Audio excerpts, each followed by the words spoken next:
So we will be diving right on into our first topic, which I know is near and dear to your heart.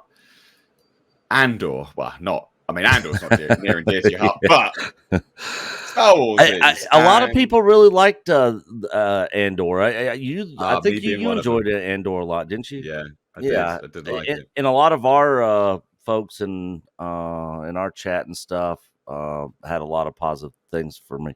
I'm not going to go into it or anything, but I just it just wasn't for me. Yeah, and this is the thing, right? So, just as an FYI, ladies and gents watching, you know, this isn't anything about the quality of the show, right? This is more the hilarious element that the showrunner, has just gone, nah, see you later. I'm done. Yeah. Directly disobeying Disney. And this is all to do with the WGA strike and him standing in solidarity with the WGA. And, you know, sort of abiding by that. But it's pretty major because Disney tried to circumvent the strike with producers or showrunners that also do writing by saying, no, you have to stay on board as showrunner and producer, knowing full well that they have to take on daily writing duties, essentially, when they are there as a showrunner, a producer, director. They're on board. They have to make micro changes. And so from an ethical perspective, this is where they're like, no, see you later. So it's a direct disobey to Disney. So let's take a look. Well, first, what do you think of this? Then we'll sort of dive into the actual nitty gritty of it all. I think this whole strike thing is a huge mess. I mean, it is a huge mess. I don't know how long this is going to go on for. I don't know how long it can go on for. I mean, these people aren't getting paychecks. They're literally just, and most people, especially here in the U.S., are not big savers. So I would be surprised if any of these people had a large savings account or a large amount of cash or assets to kind of live off of as this whole writer's strike thing's going on. I mean, I guess I can understand why he'd walk off if he's supporting the strike, but it's crazy. The whole thing's a mess. Yeah, it massively is. So, I mean, you know, I've already given my thoughts on the writer's strike as a whole, and I'm very down the line on it. Is that, and I said in my video on this, I was like, look, a lot of the writers are in the wrong job anyway. They absolutely are, right? Like, they cost studios millions, hundreds of millions sometimes of dollars. If I was a waiter, and I was, you know, walking out serving food, and I kept dropping it, and that restaurant had to keep, at their own expense, refilling that plate up with food. I'm costing that restaurant money. I would expect to get fired. I would also definitely not expect to strike and then try and get a raise. Yeah, that is the perfect analogy of this. Yeah, a lot of these writers and people just go, "You're in the wrong job, mate. You can't carry food." A lot of these writers just can't write. Yeah, and on top, producing entertaining content. Yeah, and on top of that, a lot of these writers sit around and are collecting paychecks and doing nothing. Yeah.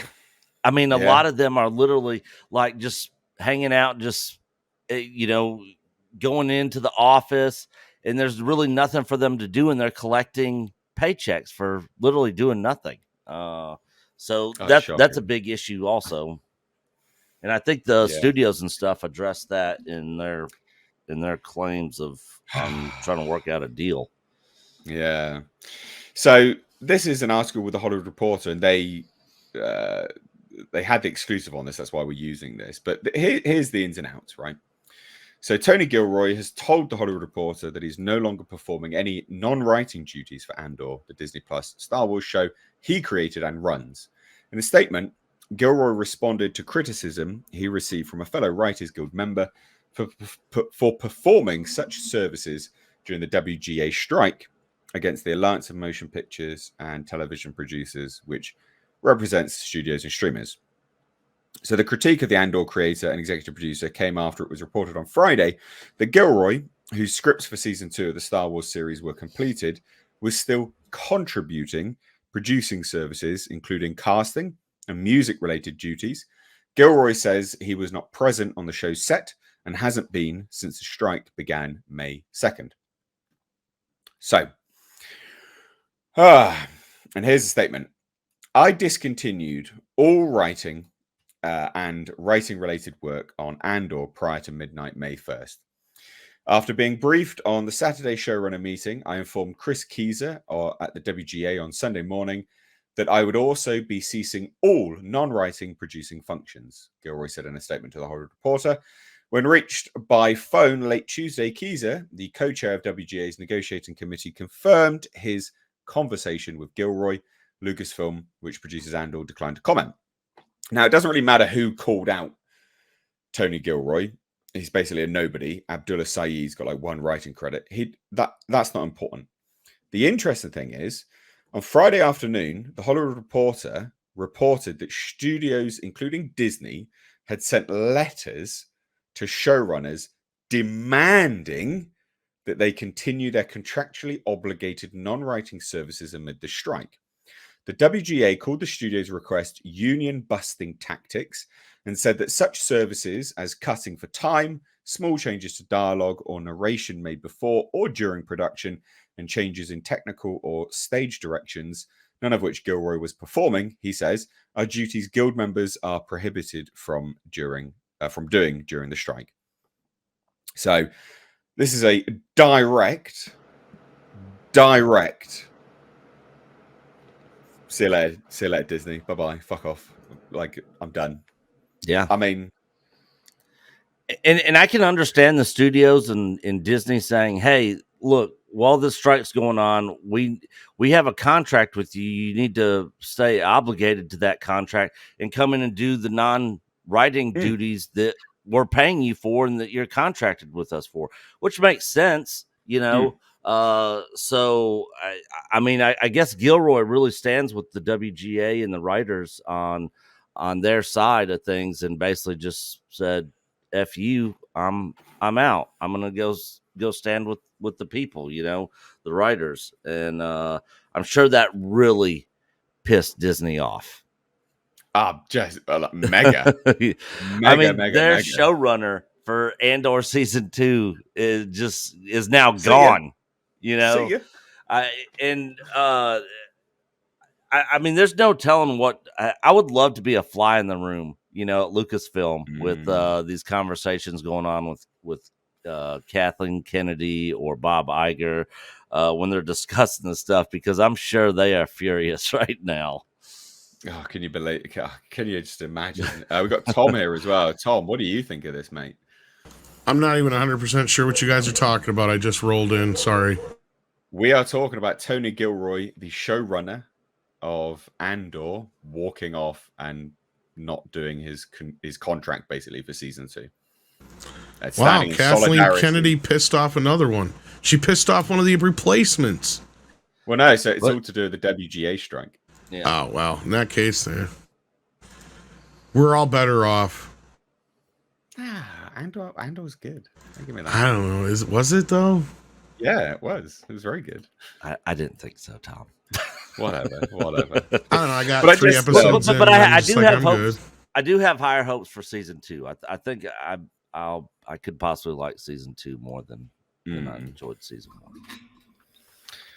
Well, I just think for me, it's just the hilarious element of just them, him directly going, "Nah, see you later. I'm not doing this. See you later."